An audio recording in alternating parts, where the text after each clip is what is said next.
السلام علیکم ورحمۃ اللہ وبرکاتہ۔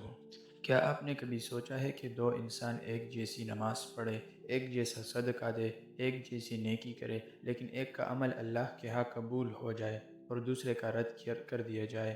فرق عمل میں نہیں، فرق کسی اور چیز میں ہوتا ہے، اور وہ چیز ہے اخلاص۔ آج ہم بات کریں گے اخلاص کی، یعنی نیت کی سچائی کی، کہ کیا ہے یہ اخلاص، کیوں اتنا اہم ہے، اور ہم اپنے اعمال میں اسے کیسے پیدا کر سکتے ہیں۔ ویڈیو آخر تک ضرور دیکھیں، کیونکہ ایک چھوٹی سی غلطی پورے عمل کو ضائع کر سکتی ہے۔ اخلاص کیا ہے؟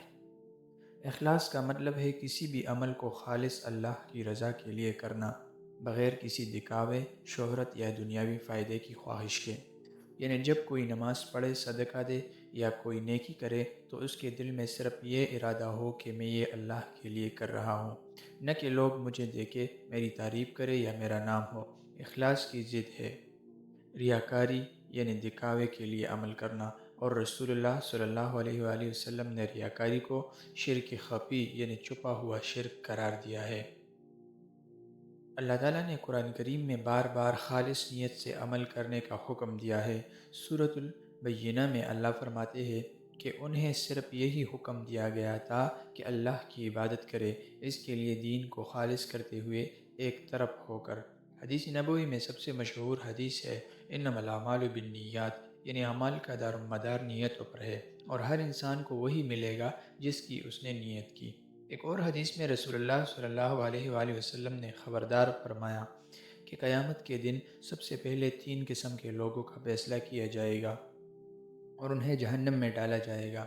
ایک عالم دین، جس نے علم صرف اس لیے سیکھا تھا کہ لوگ اسے عالم کہے، ایک سخی جس نے مال صرف اس لیے خرچ کیا تھا کہ لوگ اسے سخی کہے، اور ایک شہید جس نے جنگ صرف اس لیے لڑی تاکہ لوگ اسے بہادر کہے۔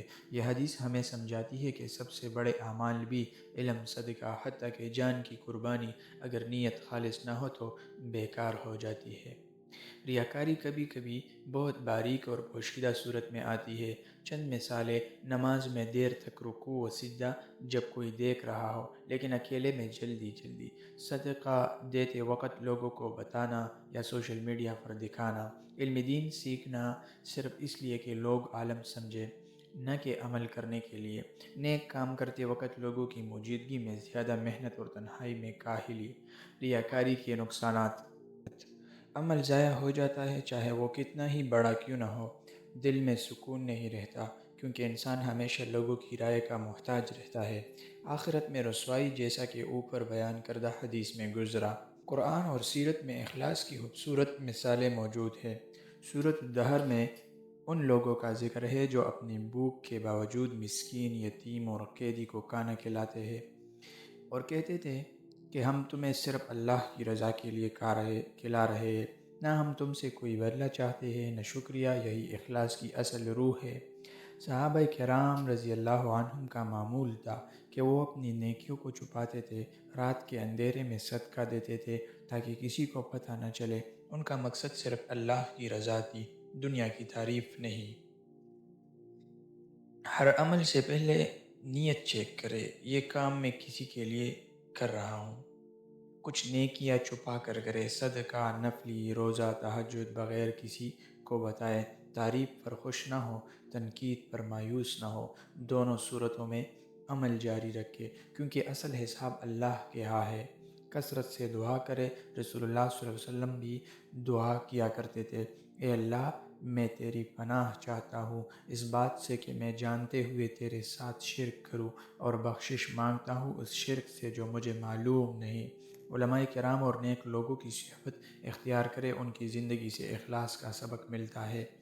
دوستو، اخلاص وہ روح ہے جو کسی بھی عمل کو زندہ کرتی ہے۔ بغیر اخلاص کے سب سے بڑا عمل بھی بے وزن ہو جاتا ہے، اور تھوڑی سی نیکی بھی خالص نیت کے ساتھ اللہ کے ہاں بہت بڑا مقام پا لیتی ہے۔